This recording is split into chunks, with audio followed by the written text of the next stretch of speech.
الصيام اختياري في الإسلام، اختياري. رمضان نهضر على رمضان صيامه اختياري. الله the Almighty. مؤسس الدولة الجزائرية الحديثة هو سيدنا الأمير عبد القادر رضي الله تعالى عنه. وعايزين نطمن بقى، الشغل عامل ايه؟ الحشيش تمام؟ ايوه زي الفل يا سيدي الناس. الحمد لله. كي نرجعوا الى المنطقه اللي احنا منحدرين منها، لانه هنا قلت لك احنا من سلاله الرسول صلى الله عليه وسلم. نعم،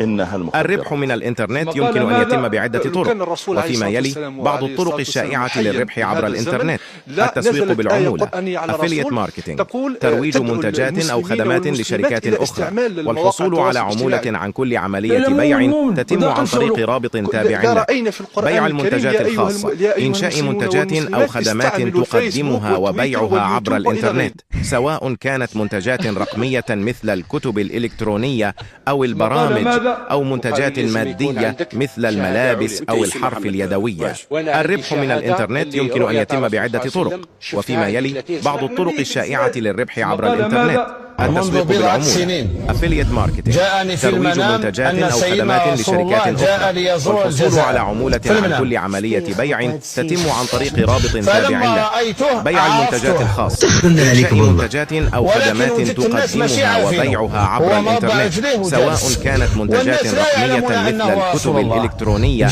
أو البرامج، أو منتجات مادية مثل الملابس أو الحرف اليدوية. الربح من الإنترنت يمكن أن يتم بعدة طرق، وفيما يلي بعض الطرق الشائعة للربح عبر الإنترنت: التسويق بالعمولة، أفيليت ماركتينج، ترويج منتجات أو خدمات لشركات أخرى، والحصول على عمولة عن كل عملية بيع تتم عن طريق رابط تابع لك.